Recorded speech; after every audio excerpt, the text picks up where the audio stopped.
Shri Swami Samarth. Welcome to mini blog. सकाळची वेळ आहे. छान असं सुंदर मस्त असं वातावरण आणि त्याचबरोबर पक्ष्यांचा किलकिलाट.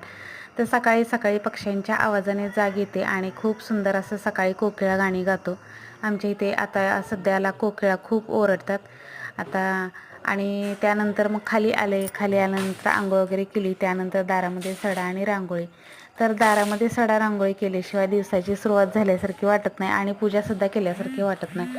त्यामुळे माझा दिनचर्येमधला पहिला क्रम जो असतो तो दारामधील सडा आणि रांगोळी. छान अशी सडा रांगोळी करायची, उंबऱ्याचं पूजन करायचं आणि तुळशीची पूजा केल्यानंतर मग देवपूजा असते. तर माझी नेहमी नित्यनेमाने जे आहे ना, तो हा क्रम माझा दिनचर्येचा असतो.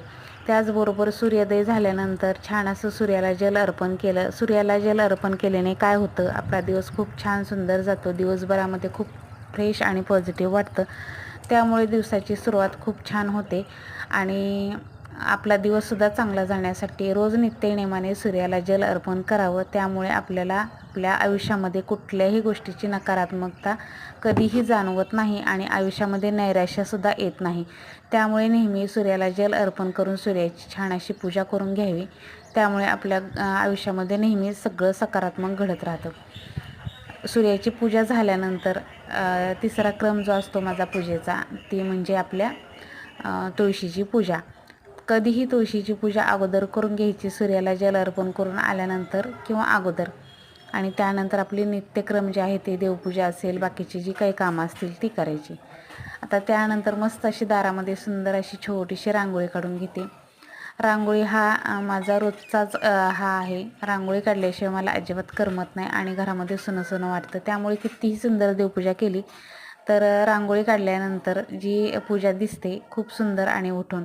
त्यामुळे उंबऱ्याचं पूजन आणि दारामध्ये रांगोळीने आपल्या घराला खूप छान शोभा येते. आणि कितीही मोठा बंगला असू द्या, पण त्या जर दारामध्ये रांगोळी नसेल तर त्या बंगल्याला अजिबात शोभा नसते. त्यामुळे बघा, घर छोटं असो किंवा मोठं असो, दारामध्ये रांगोळी छोटी का होईना पण असली पाहिजे. रोजचं नित्यनेमाने आणि उंबरापूजनसुद्धा झालं पाहिजे.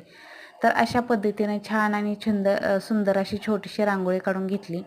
आणि माफ करा, आत्ता जरा 2-3 दिवस झालं माझं बोलणं जे आहे ते थोडंसं बदललेलं आहे. थोडासा मला ताणतणाव थकवा आला होता, त्यामुळे माझ्या बोलण्याकडे थोडंसं दुर्लक्ष करा. आणि त्यानंतर माझी सुंदर अशी आजची देवपूजा. तर खूप छान सुंदर देवपूजा केल्यानंतर जी घरामध्ये प्रसन्न वातावरण होतं ते काय विचारूच नका. इकडे छान सुंदर पूजा झालेली आहे. आजचा मिनी ब्लॉग कसा वाटला नक्की कमेंटमध्ये सांगा. आवडला तर लाईक, शेअर, सबस्क्राईब करा. व्हिडिओ पूर्ण पाहिल्याबद्दल धन्यवाद.